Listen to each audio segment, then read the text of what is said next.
The vote shaming has already begun for 2020. It's already started. Um, but it has become more extensive. And we're going to go through this. So I tweeted this out yesterday.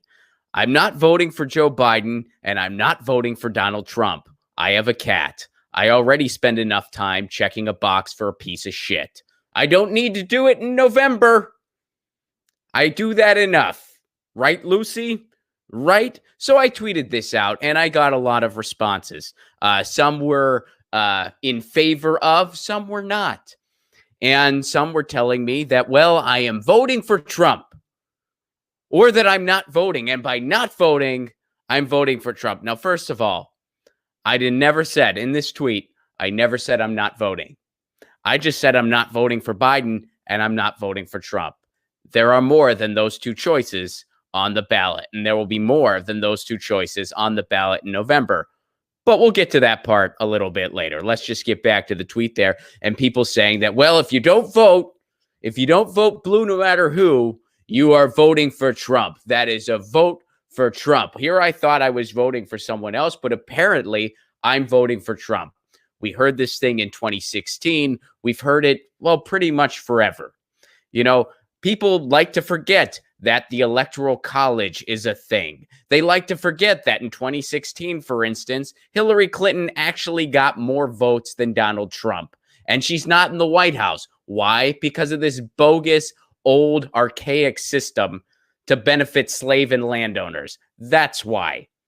But it's more fun to blame comedians making jokes on Twitter. It's more fun to say it's their fault when Donald Trump wins again. So people are telling me that my vote, if I don't vote for Donald Trump and I don't vote for Joe Biden, I am somehow voting for Donald Trump anyway. Here's the interesting part. Along this thread, some people have actually used it the other way.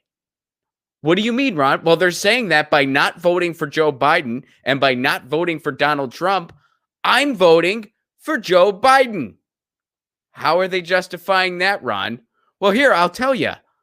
I live in California, the progressive utopia that cannot pass rent control. That's where I live, California. California is a decidedly blue state. It's going to go, no matter what I do. No matter what I do on YouTube, and no matter what I do in the ballot box in November, which again, I'm not voting for Trump, I'm not voting for Biden. No matter what I do, California is going to go blue. It is going to be a blue state. So others were saying, well, by not voting, California is a decidedly blue state. If you don't vote for the opposition to the Democrat, which the strongest opposition to the Democrat would be Donald Trump, then you are voting for Biden. So apparently, by not voting Donald Trump or voting Joe Biden, I'm voting for Donald Trump. And by not voting for Donald Trump and not voting for Joe Biden, I'm voting for Joe Biden. So I guess now whenever someone asks me, Ron, who are you voting for? I have to say, I'm voting for both candidates, apparently.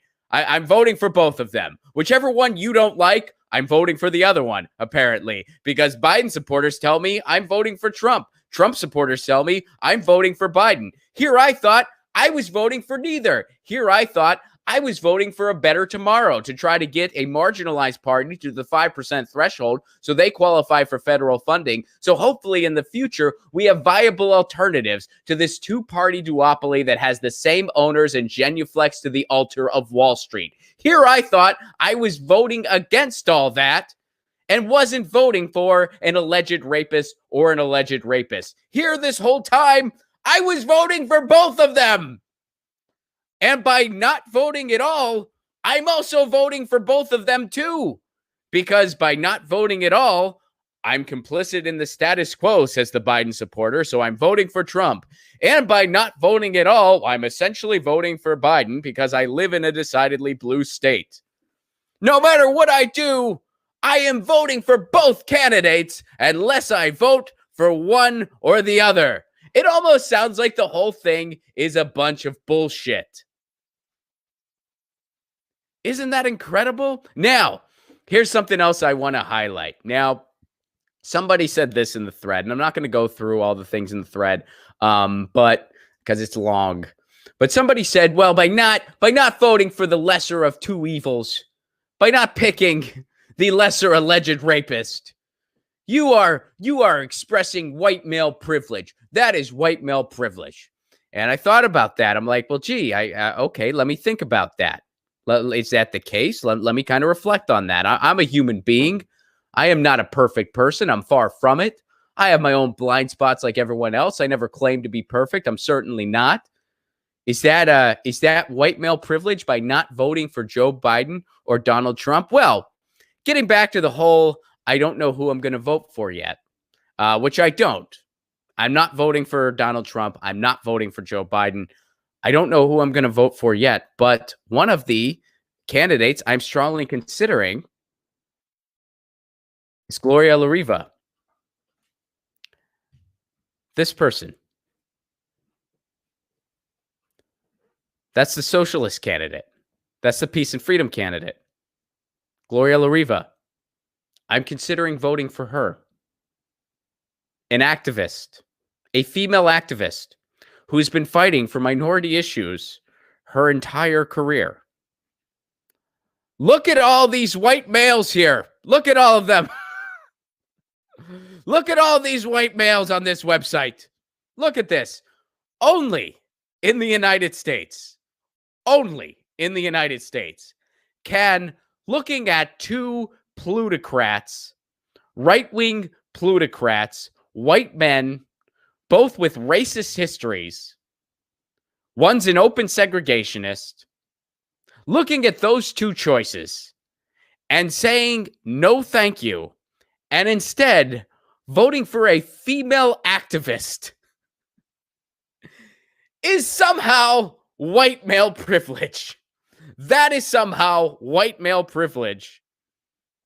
I hope I get to meet Gloria in person, which, by the way, some of you guys have requested I have Gloria on the show. She's welcome on the show anytime. I'd love to have her.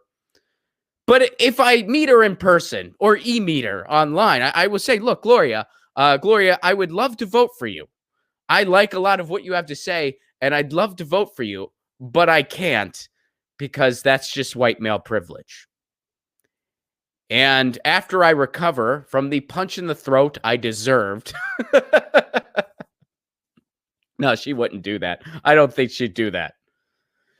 But you see what an awful thing that is to say, by the way. And by the way, you can say it to me all you want. Call it whatever you want. Call me whatever names you want.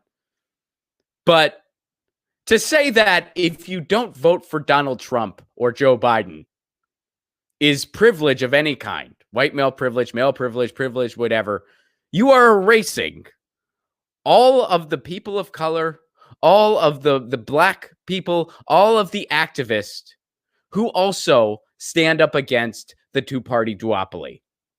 You go against any third-party activist, any person of color in the Greens, any person of color in the Peace and Freedom Party. You are erasing all of those people by making statements like that. Now, you can disagree with strategy. That's fine. You can say, I disagree with the strategy. That's fine. But man, what kind of world do we live in? So let's summarize. Let's summarize what we have so far. By not voting for Joe Biden or Donald Trump, you are, in essence, at least if you live in California, voting for both Donald Trump and Joe Biden. By voting for neither of them, you vote for both of them, depending on who you talk to. And if you want to vote for a female activist who has stood up for minority issues her entire life, instead of voting for two plutocrat racist white men, that's white male privilege. You can't do that. That's privilege. Wow. What a system, you guys. What an awesome system that is. Hey, Gavin Newsom, tell me again how complicated ranked choice voting is. Tell me again how it's, because that thing I just described, that doesn't sound complicated at all. Imagine explaining that to a stranger who's unfamiliar with our system in the United States. Hey, I think instead of voting for these two old, disconnected, racist white men, I'm going to vote for this female activist over here. No, you can't do that. You can't do that. That's privilege. What? No, that's privilege. You have to vote for one of these two manure piles over here. It's privilege if you do anything else. That you can't vote for that woman. Don't do that. Don't do that. Hey, I don't want to vote for either one of these guys. Well, then you vote for both of them. You're voting for both of them, depending on who you ask. Whoever this person doesn't like, you're voting against that. Like whoever you talk to, whoever they like, you're voting for the other person, whether you realize it or not. Sounds like a great system, but according to Gavin Newsom, we can't have ranked choice voting, which is where you rank your choices. If your first choice is Gloria La Riva, you put her first. And whoever your second choice is, you put them second. If we had ranked choice voting, that would eliminate all of this, by the way. It would eliminate the spoiler argument. It would eliminate, which, by the way, once again, electoral college, gerrymandering, super delegates, election integrity issues, voter suppression. Those are the things that are infecting our pristine elections, not people who don't want to choose between rapists. Alleged rapists, not people who don't want to choose between those two utterly disgusting choices, between two more right-wing plutocrats. But you know, ranked choice voting is too complicated. That's what they'll tell you. We can't possibly have ranked choice voting. It's not complicated. They just don't want us to have it because it threatens their power structure.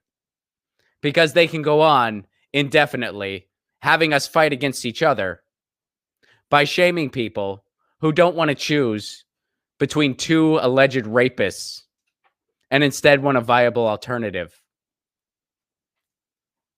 But, you know, whichever candidate you like, if that person is not in the White House come November, if you like one of the two abysmal candidates, if that person is not in the White House come November, remember whose fault it is. It is the fault of comedians on Twitter. It's our fault. It's definitely our fault, especially if you're like me and you voted for neither candidate and in turn voted for both of them. And if you are like me, by the way, and someone asks you, I encourage you to say, I'm voting for both of them. If someone's like, who are you voting for, Donald Trump or Joe Biden? Say, well, I'm voting for both. And if they're like, how is that possible? You can say, well, I'm voting for neither, so apparently I'm voting for both. And then they'll say, that does not make any sense. And then you can engage in a conversation about how broken and ridiculous our election system is. And by broken, I mean it's working the way the plutocrats want it to. All right, November, baby. Who's stoked? Get your news on with Ron. Don't you want to know what's going on? We're getting our news on today. Get your news on with Ron. Don't you want to know what's going on? We're getting our news on today. You can tweet me an article at Ron Placone. We'll go through it together and make it our own. Get your news on with Ron. Don't you want to know